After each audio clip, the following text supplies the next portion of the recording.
एक परिंदे का ऐसा अफसाना था, टूटी थी पंख मगर उड़ते जाना था। तूफान तो झेल गया मगर अफसोस वही डाल टूट गई जिस पर उसका आशियाना था।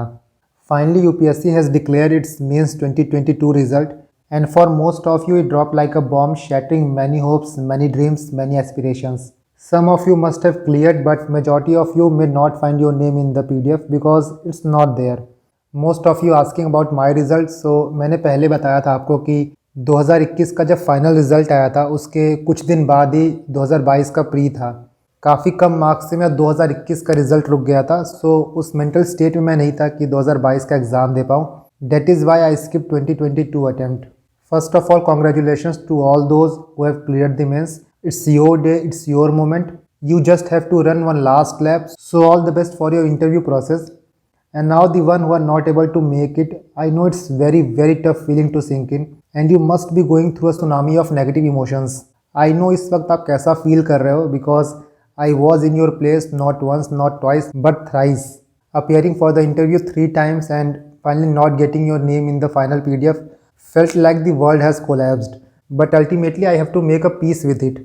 सो अभी आपके रोने का मन कर रहा है, आपके चिल्लाने का मन कर रहा है, आपको अपना माइंड ब्लैंक करना है। Do whatever you want to do. जो आपको अच्छा लगता है, जो आपको शांत कर सकता है, इस वक्त आप वही करिए।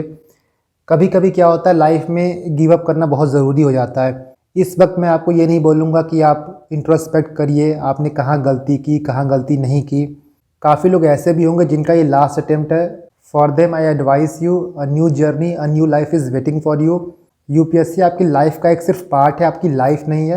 यूपीएससी के बाद भी लाइफ है। सो डोंट फील कि यूपीएससी नहीं हुआ तो आप लाइफ में फेल हो गए। इसके आगे भी बहुत लाइफ में अपॉर्चुनिटी हैं जो आपका वेट कर रही हैं। When I decided that I have to enter this UPSC race, I have no idea, I have no clue that this race is going to be so long. Graduating from one of the most elite institute of India, I was very much confident कि I will clear UPSC if not in first attempt, then maximum in 2 attempts. मैंने यही सोचा था कि सिर्फ पढ़ना ही तो है। मैंने जब अपना पहला अटैम्प्ट दिया था and I reached interview stage, but finally selection नहीं हुआ था। In that moment I was devastated. लगा सब कुछ तो यार मैंने किया था, हर चीज़ मैंने की थी। मॉक लगाए थे, टेस्ट सीरीज़ लगाए थे।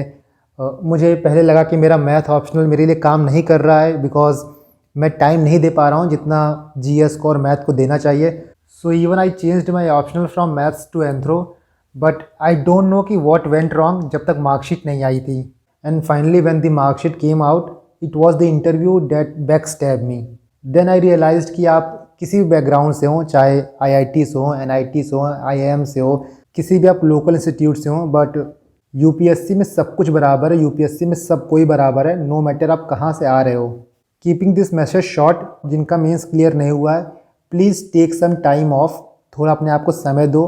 आपने बहुत चीज़ें कर रखी हैं, हो सकता है कि कुछ गलतियाँ आपकी हुई हों, but ultimately you have to fight. UPSC is all about survival of the fittest. Finally जब भी आप लो फील करना, जब भी आपको लगे कि चीज़ें सही नहीं हो रही हैं, तो एक पॉइंट अपने दिमाग में रखना, एक लाइन याद रखना कि हम ज़रूर होंगे कामयाब एक दिन।